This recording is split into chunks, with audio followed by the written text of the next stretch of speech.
to this session on how to learn a new track, obviously focused for those of you that have not been to Summit Point, or those of us who haven't been there in a long time, although a lot of this is applicable,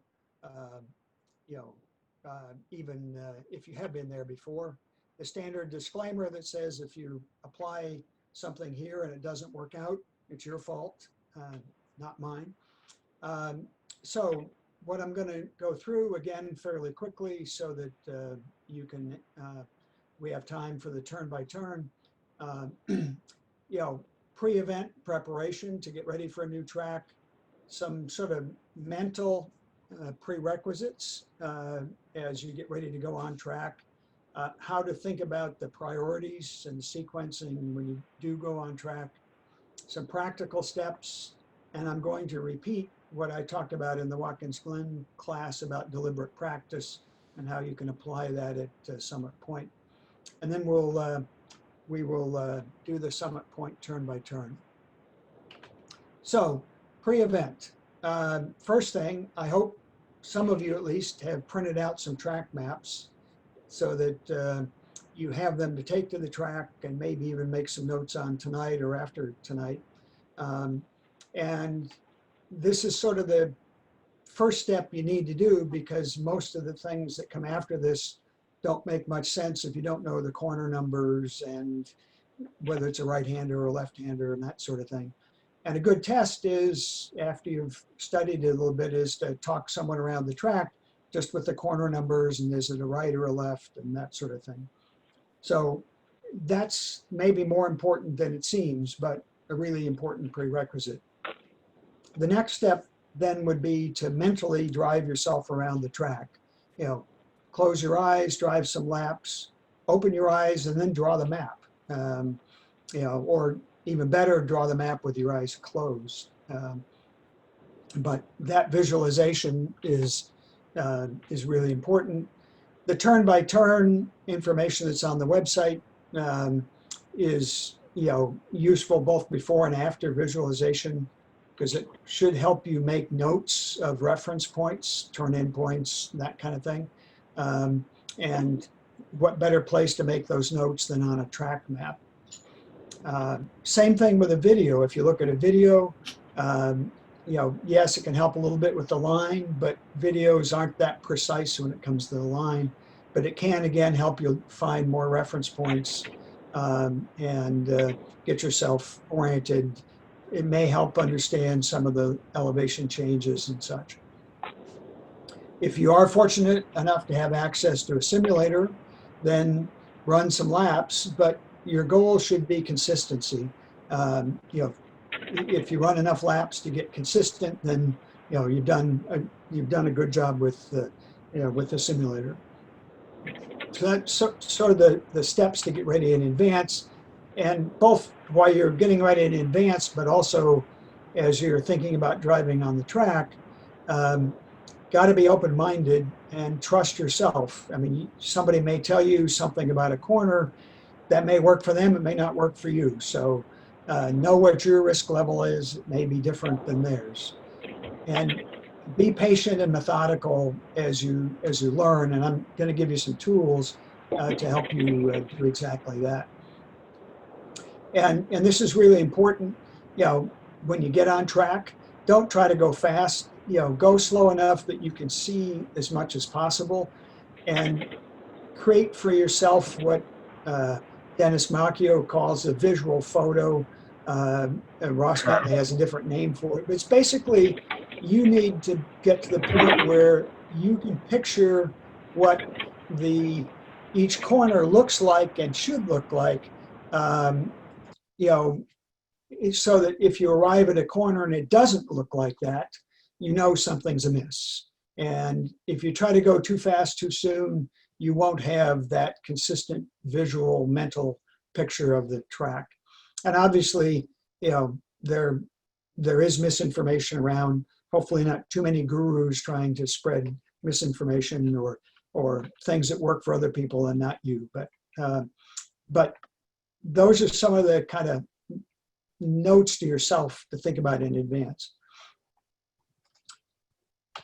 Then as you think about driving on the track and prioritize what you're going to work on when you go on track, the priority list should always be to first and foremost worry about exiting corners. And that means a late apex, probably a late turn in, figure out how you can exit the corner safely but quickly.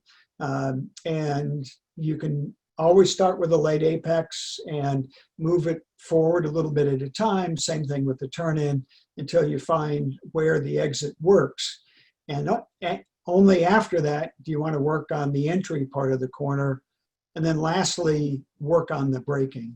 And I don't care whether you're learning a new track, working on refining a corner on a track that you've driven 100 times, this is the priority list.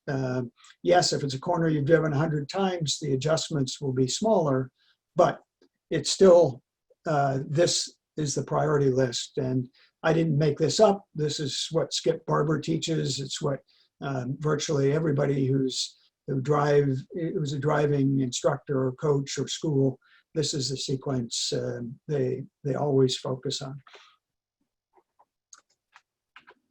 So practical steps when you're thinking about the track. Think about the corners and categories so that you can kind of make them more familiar to yourself. Think about a turn and go corner.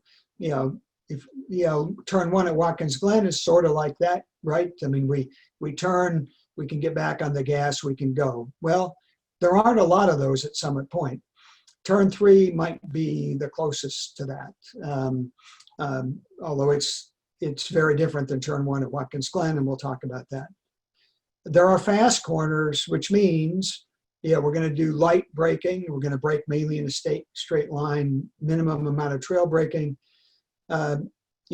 Turns 4 and 10 at Summit Point fit that criteria. So think about, turn 10 at Watkins Glen, for example, or the downhill at Lime Rock as corners in this category. Then there's corners that are long corners that we can trail brake into. Turns 1 and 5 fit into that category at Summit Point. And we'll go through all this in the turn by turn, but I mention this because it's a way to get yourself more familiar with corners as you look at it. And then there's compromises, and turns 6 through 9 at Summit Point are a classic example where to set up turn 9, to drive turn 9 properly, you have to drive turn 6 properly, as well as 7 and 8. So they're all connected, they're all dependent. And then estimate your reference points. Hopefully you've got some to start with, but as I've said before, start with a single arc, a very late apex, and then make adjustments from there.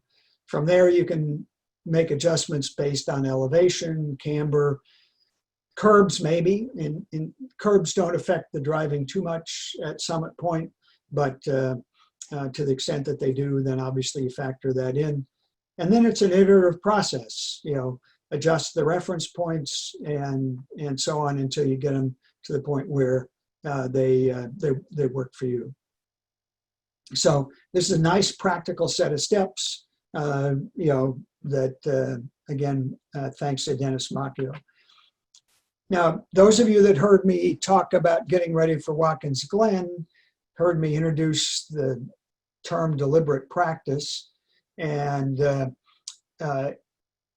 this is based on the science that says how one practices, or you think about driving a session on the track, how one does that is more important than the amount. And basically the science here says that if you practice in a focused way with clear goals and with a plan and a measurement against those goals, you're going to learn a whole lot faster than if you practice in a haphazard way. And I'll spare you the science here, but if you're interested, the references are there. And on the next slide, I'll point out some of the tools that we've given you to work on, but let's first start with the track. We've been talking about reference points, but there's other aspects of the track. The surface itself, you know, safety features, where are the runoffs, where are the flag stations, you know, where do you not want to run off the track? Well, something I highly recommend you do in one of your very first sessions, if not the very first session, is focus the session on reference points. Take a track map, and as soon as you come in, make some notes on it ahead of time of what you think they are. When you come in, make adjustments based on what you just experienced, and focus yourself on those reference points. You'll be amazed at what you learn. I wrote an article, which is in the upcoming Porsche Forest, about my experience doing this at Watkins Glen. And it wasn't my first time at Watkins Glen, obviously, but I learned a lot. And in fact, I learned a surprising amount. So I cannot recommend too strongly applying this kind of approach. And the same thing applies to the car. I mean, in this case, applying your car to Summit Point, you know, where and how much do I get on the brakes? How quickly or slowly do I need to release the brakes in any given corner? How quickly or slowly do I get on the gas, and so on? Take a session and focus on brake release. You know, where am I coming off the brakes? What, you know, where am I coming off the brakes quickly? Am I coming off slowly? Do I have to be very deliberate, or can I be pretty quick? All those sorts of nuances that really make a big difference in how the car behaves and how well you can drive a track. Traffic, mirrors, you know, what would I do if I all of a sudden, you know, saw oil in front of me and I'm in the brake zone? You know, lots of traffic issues, you know, play those through in your mind for a session, pay attention to the traffic, that kind of thing. And then the sensory input sessions, these are Ross Bentley terms for take a session, try to find something new that you can see on every lap, if not more than one thing. You know, get your eyes up and wider than you have before, so that you're learning new things visually. Same thing with the seat of the pants and with hearing. So here are the tools that you have at your disposal. I know you can't read the sheet on the left, but it's on the website to download. And it's all of those things on the previous slide, but with some reminders. So for example, for reference points, it says, don't use the cones, you know, look for cracks, seams, you know, curbs and such. And, you know, note your beginning of braking, your turn in, your end of braking, your apex, your track out, and other reference points. And so if you have that one sheet of paper and some blank track maps that you can make notes on, you know, pick a session for reference points, remind yourself ahead of time of the things you're looking for from the one sheet of paper. When you come in, make your notes on the track map, and then repeat that process. You know, if you still need to work on reference points, repeat it for reference points. If you can move on to working on safety items, work on safety items. But this is a practical way that may sound like a little bit of work, but actually it's quite rewarding, because you'd be amazed at how fast you learn stuff. And the trick is, as soon as you get out of the car, when you come in from a session, you know, take out your track map and write your notes. Don't wait, you know, until after you, you know, other than take a drink of water maybe, you know, write your notes before you do anything else, before you talk to other people, you know, before you look at any video or whatever else you typically do. So I can't emphasize how useful that is too much. And then as a summary, you know, of how to learn a new track, approach it as a learning challenge. None of us know it all. Don't assume this corner is just like another corner.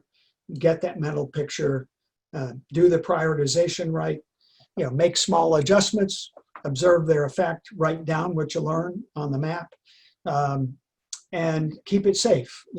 Do the late apexes until you get comfortable, and emphasize your learning, not track, not speed, not lap times.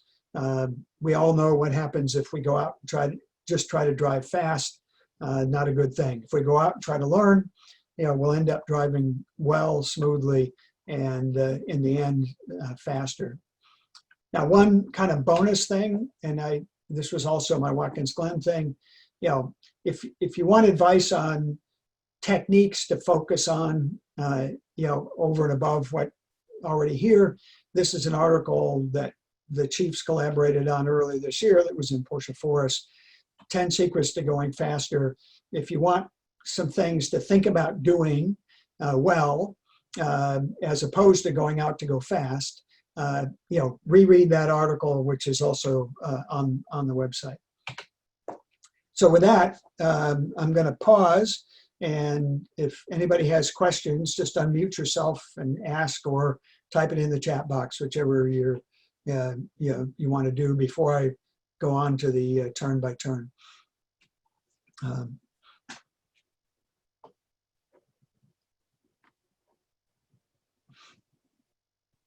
And I'm going to. Hearing none, I will move on. Everybody's got it. And by the way, I should have said at the beginning, this is all on the website. The presentation you just saw is all on the website. There is turn-by-turn information, which came from the Potomac and Chesapeake regions. And I'm primarily going to use that with a couple other things here that I'm going to go through in a second. But that's all on the website, and hopefully you found that. The track maps are on the website, including Summit Point. So again, print several of those out for your notes. Also, make sure in the track pack you print out the passing zone map. And let me quickly highlight the passing zones. And I will first and foremost point out there are 4 passing zones in white. They all have a mandatory side, and that's mandatory for all groups, not just for white. It's just that the white, these are the only places you can pass. So on the front straight that you see at the bottom here, passings on the right side only.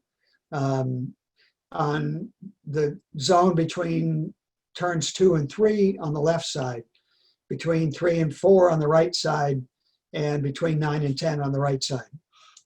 In the white group, no passing, after turn 4 until you get after turn 9. And so those are the passing zones. I'll come back and remind you that in the end. So as we exit the pits, this is a really, really important safety item that you need to pay attention to. The blend line goes all the way to the apex of turn 1. It's a long ways, as you can see in the picture, but this is the fastest part of the track. Cars are going a ton here as they go by pit out. If you were to pull out of here onto a hot track and, God forbid, jog left with a car coming at 120 plus, I don't want to think about that. So, the blend line goes all the way to the apex of turn 1. And that'll, I'm assuming, will be a black flag if it's violated. But obviously there's no painted blend line, but that is a really important safety aspect of exiting the pits at Summit Point. As you approach turn 1 at speed, now not obviously from pit out, there are brake markers. The photo that's here from the Potomac piece, shows cones. Those are now numbers, but they're the same markers. You want to stay a little bit in from the left here. There's an access road on the left up in front. It's bailout room. If you overcook the brakes or whatever, there is room to go off a little bit to the left. and in fact, turn-in is on it. Here's the diagram of turn one. It's a late turn-in, late apex, because unlike, for example, Big Bend at Lime Rock, this is an increasing radius corner. So we want to be able to accelerate coming out. And it's very early to turn in early or early apex here. So we want to be trailing off the brakes, certainly by the time we're at the apex, if not a touch before, so that we can begin to pick up the gas at the apex and accelerate. How much gas is going to be car dependent, because it's not just a straightaway foot on the floor after this. It's a big arc, but in a lower powered car, you're going to have a fair amount of gas not very long after the apex here. In a higher powered car, less, but still it's an acceleration zone. So this is what it looks like approaching the turn-in. You see the cone there on the access road on the left. That's probably a little bit late, but it makes the point that this is a late turn-in. And again, it's easy to turn in early. This is what the track looks like now. So it looks slightly different. This is from Steve Korodemus's video when he was there last year. So nice asphalt. Notice the sealer patches in the older photos don't exist anymore, but the track layout hasn't changed a bit. It's just a nicer pavement. So again, it's a relatively sharp turn. You're going a ton coming in. It's a heavy brake zone. The corner station's right there, pretty hard to miss.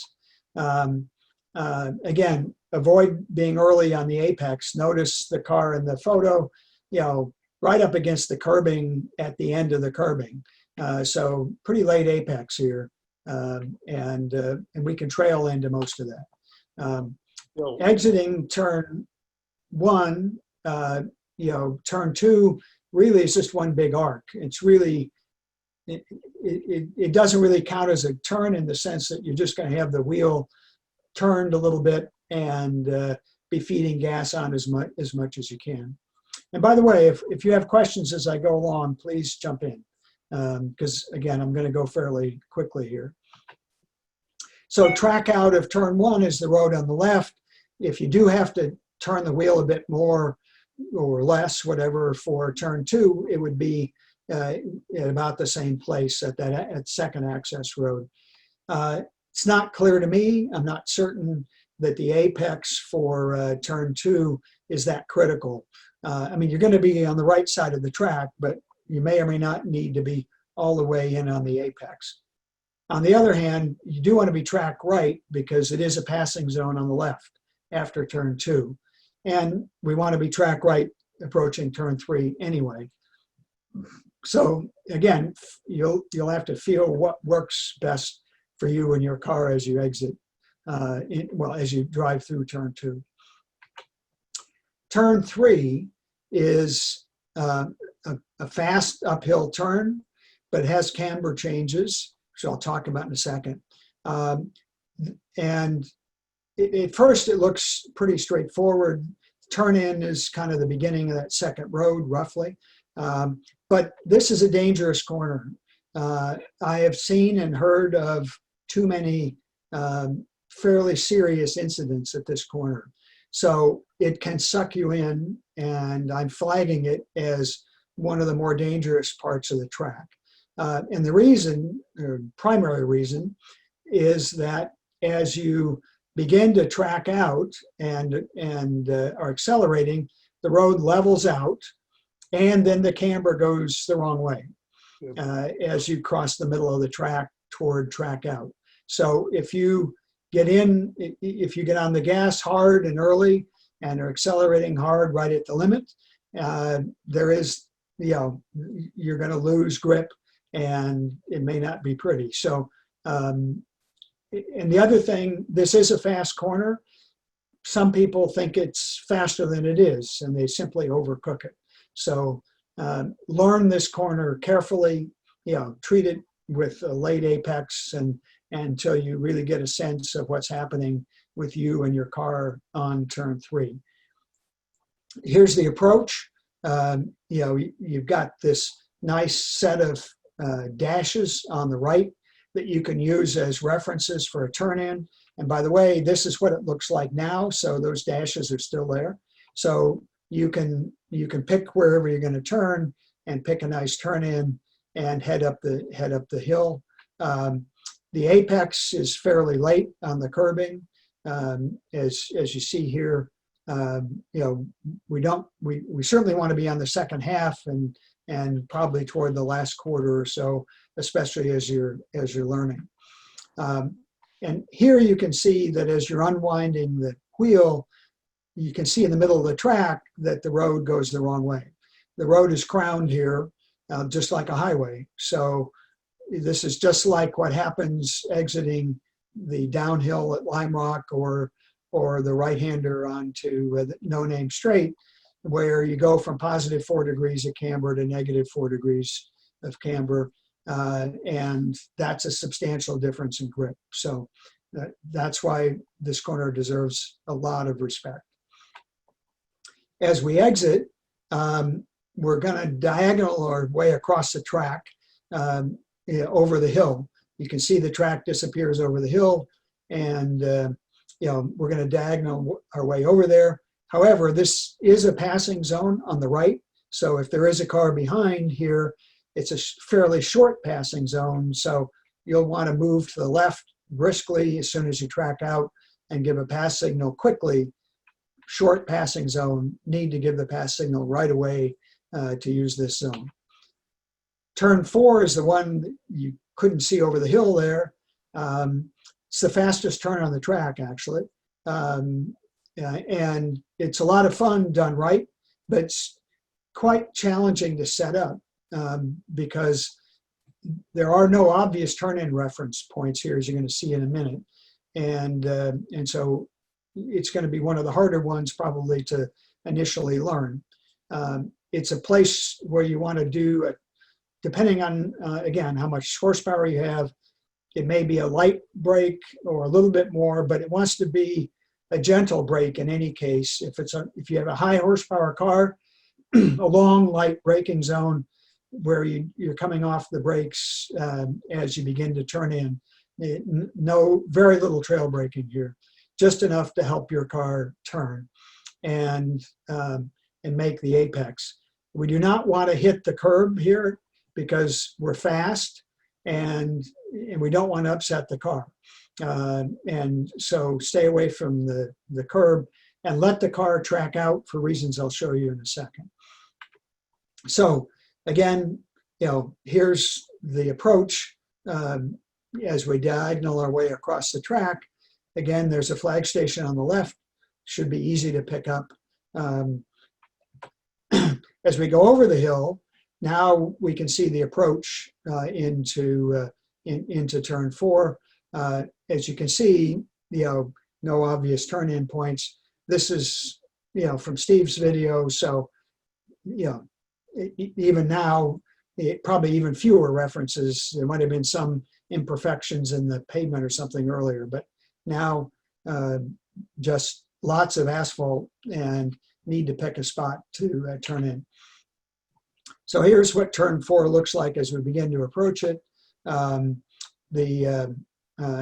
You see how the curbing sticks out there, and the apex is kind of past where they have this turn 4 arrow in this picture. You know, it's more like here in the second half. You know, the middle to 2/3 of the curb, or maybe even a little bit further around.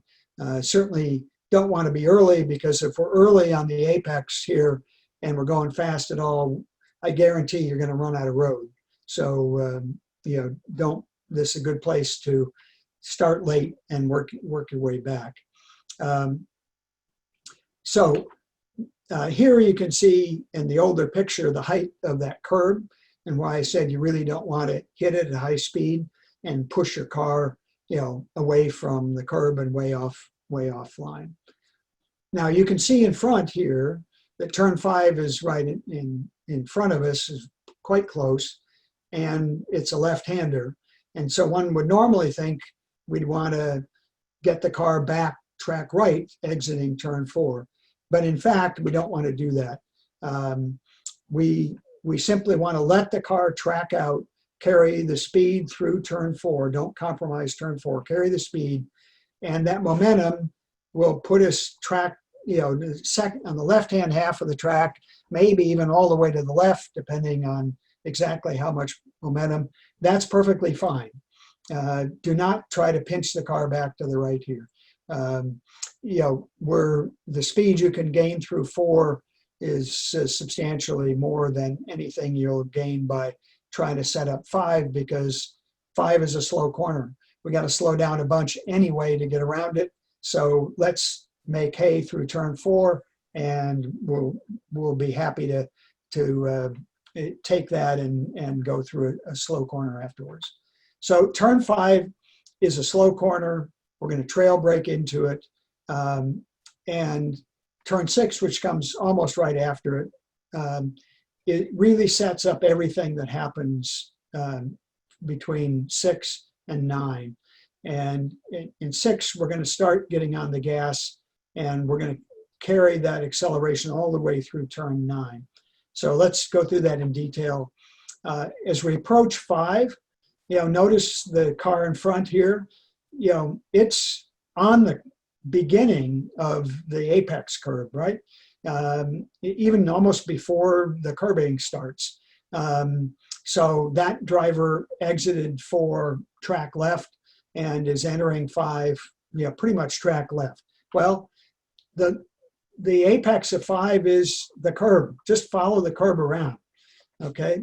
Just, in fact, look at this picture. Look at people driving in the dirt on the apex, before the apex curving. So the apex here is the whole curve.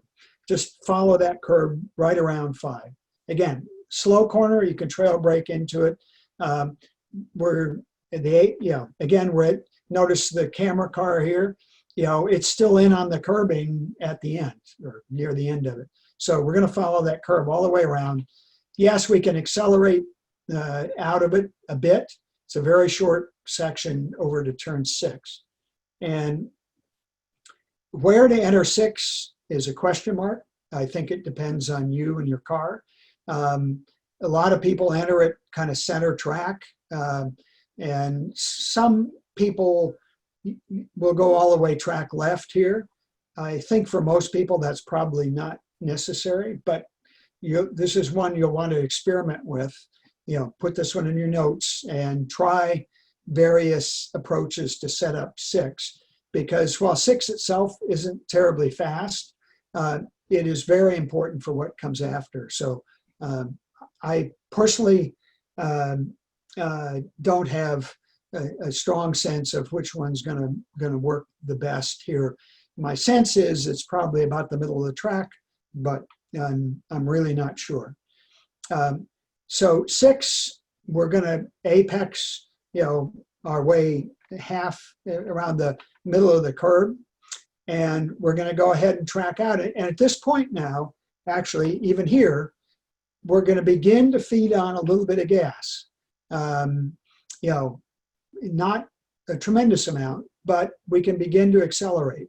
And we want to have a smooth, gradual acceleration from this point, basically.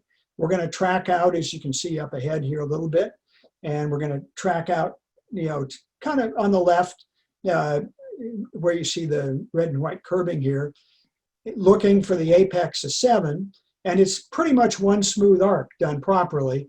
And this is where that turn into 6 becomes relevant.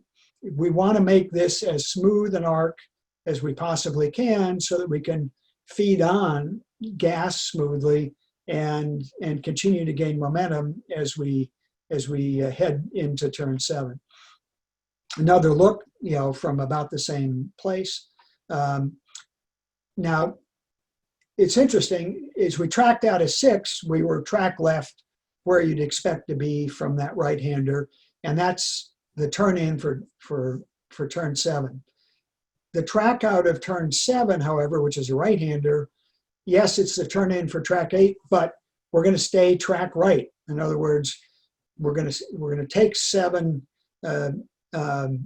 yeah, which is a right-hander, stay track right briefly, then turn left for turn 8. We're going to do the same thing in 8. We're going to we're going to take the left-hander late. We're going to stay left momentarily and then turn in for right for 9.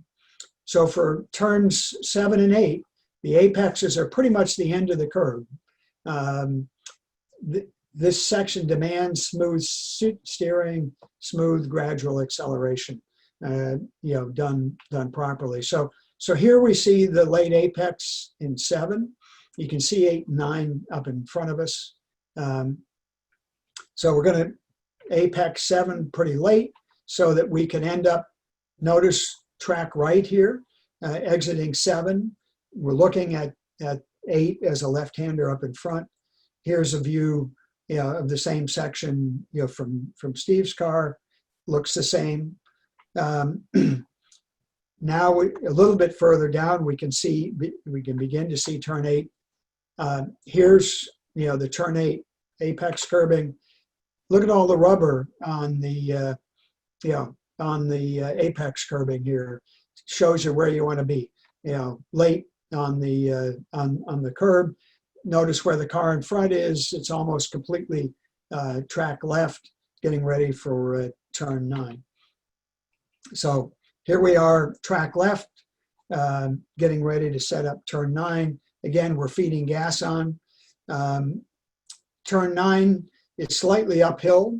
It does have some camber changes, and it has a bump. Now, I do not know how, whether the bump, I think it's better than it used to be, because it used to be borderline diabolical if you hit it the wrong way at the wrong speed. And I remember one incident basically caused by a car hitting that bump the wrong way, basically.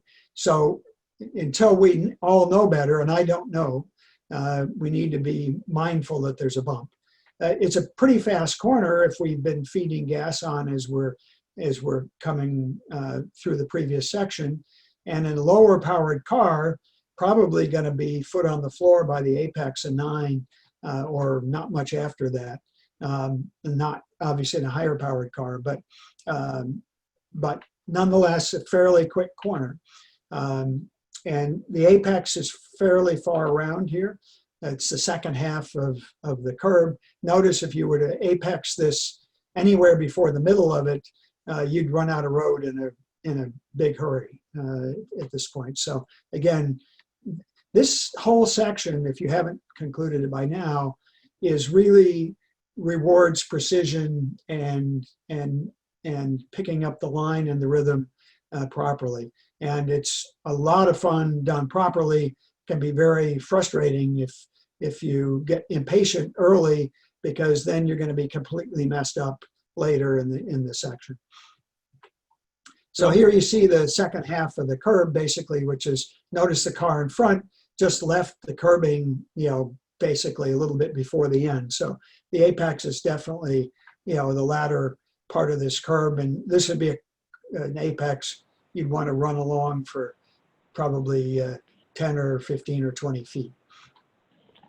So the bump happens, somewhere in the, just past the sealer patch out here, and depending exactly on where your line is and where it is. So one of the learning things for all of us is going to be, maybe they've tamed that bump and it's not much of an issue at all, but we have to be careful. But this road also does go off camber a bit as you approach track out. It's not as, doesn't impact the line as much as turn 3, but it's something to be aware of. As we exit 9, corner worker station straight ahead. It's blind over the hill, so you obviously want to pick that corner worker up, quickly in case there's something going on down track. So it is uphill and blind here, so leave yourself a little bit of margin. There isn't a lot of runoff room here. They call this the bridge straight. after 9. We pretty much want to make if we drive toward the middle of the bridge, it straightens this section out because the road actually curves a bit here. But this is a passing zone on the right. And so if there is a car behind, make sure you give them room on the right and give them a signal. The other thing to be aware of here is pit in is coming up just past the bridge. And if someone's pitting on a hot track especially, you're gonna want to give the pit in signal and stay track right after turn 9. So you could have quite a bit going on here if you have a car pitting in and or cars wanting to pass. So a section to pay attention. This is under the bridge. Now you can see pit in on the right just before turn 10. And we've been ideally in the middle of the track or a little bit left of that. But now as we approach turn 10, we want to move to track left. Turn 10 is another fast corner. We want to brake early and lightly, maybe moderately if you have a high horsepower car. But again, we want to avoid upsetting the balance. The Potomac people say many drivers brake too late and too much for this corner. And I believe it. The turn-in is roughly under the power lines that are overhead. And not much trail brake here, just a touch to help your car turn. I guarantee we're going to see a lot of people doing heavy trail braking into this corner, and it'll completely screw them up because they'll come out of the corner slow. Done properly, you can come into this corner relatively fast and out even faster. It's a fun corner executed properly. But the challenge is that it's a late turn-in and late apex because I didn't realize this until I read the Potomac material. It's actually a decreasing radius corner. So if you're early, you're going to run out of track. Now, they've provided extra pavement at track out because apparently a lot of people have done exactly that. But I strongly recommend you use that as insurance. And depending on what the chiefs at the event decide, they may count that as 2 wheels off. So, so be aware of that. So here's 10 as we approach it with pit in on the right. We want to stay to the left here. Here's a more recent picture. The car in front, track left, just beginning its turn in right under the power lines, as the instructions say. Another picture. We want to apex this in the second half here. At least the past the middle of the turn. And now we can see how the road opens up. And here you can see all that extra pavement on the left of the exit curbing for a track out. But again, use that as insurance.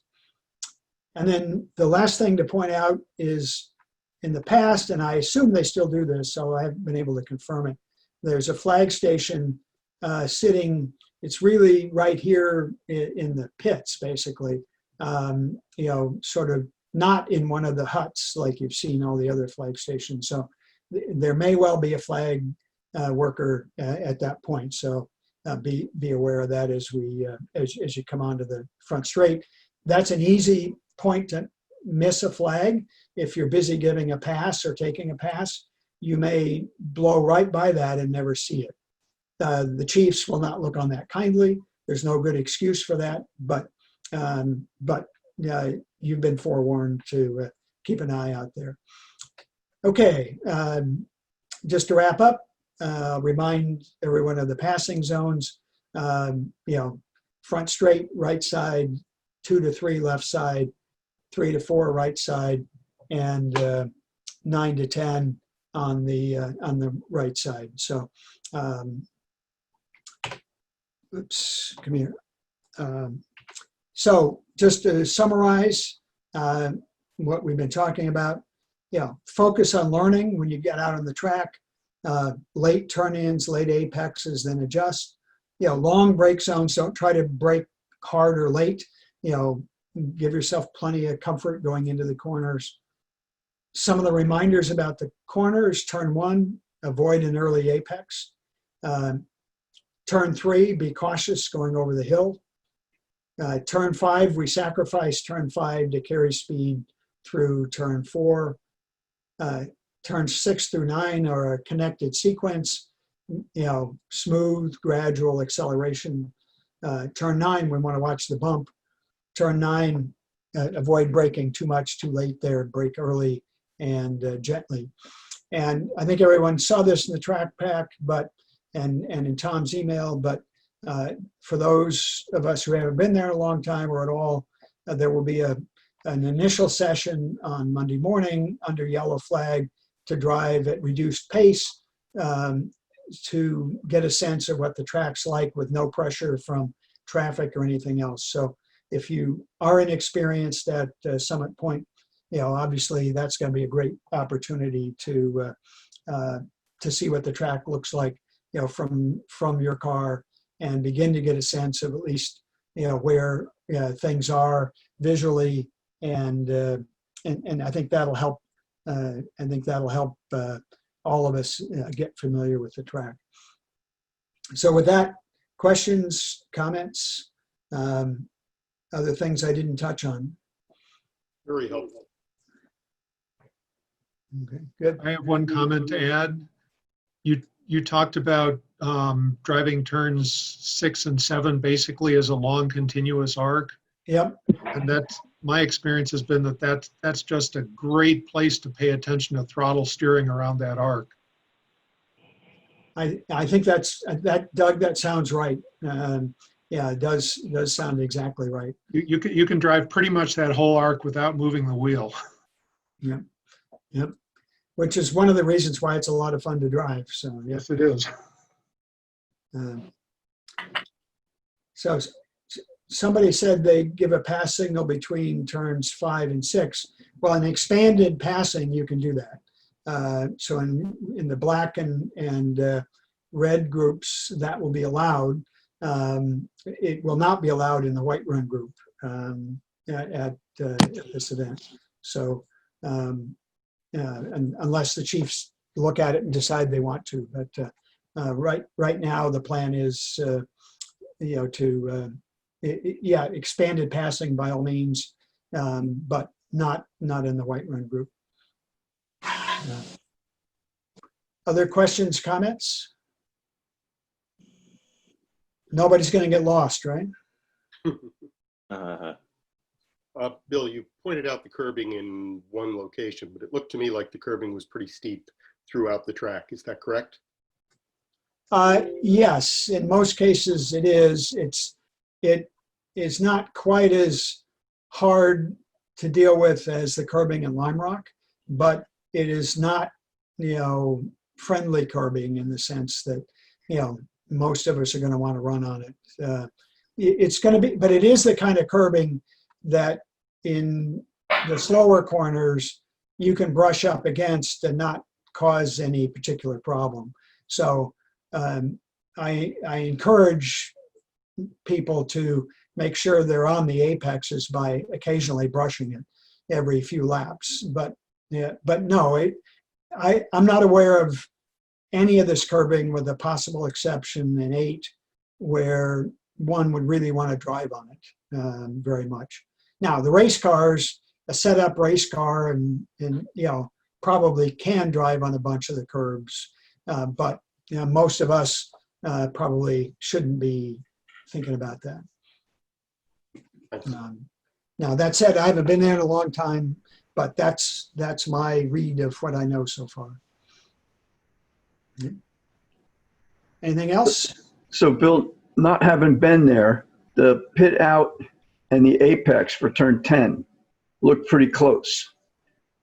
Well, no, they're not, Ken. That's a little bit of that's misleading from the photos. There's a fair distance, but that's why I said at the beginning that when you pit out, it's essential that you stay track right all the way to turn 1.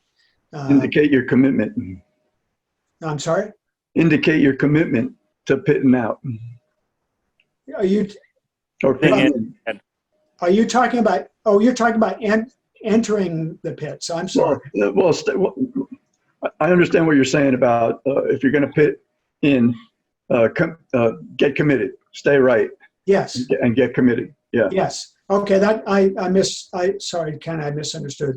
Yes, Well, it's a two-part question, because if you're going to stay on track and take the apex, it just Yeah. looked like they're close. they are relatively close, but I like the way you said it. You said if you're going to pit in, commit to doing it and stay there, and commit early to doing it with your fist up so that there's no confusion. This would not be a good place to dive for the pits at the last minute. Yeah. That could be problematic. So, because that's a fast section of the track, before you break for turn 10. So, yeah, now commit, if you're going into the pits on a hot track, commit early with your fist up as far right on the track as you can get. And that means if you're a driver on the track, you may not be able to give or take a pass signal if you see a car pitting in, depending on how crowded it is. So, but if you have to wait one corner there to give a pass signal, it won't mean much because it's going to be a couple seconds, so it won't make much difference. But you raise a good point. The both pit in and pit out are fast sections of the track. They deserve a lot of driver attention on all parties' part. Okay.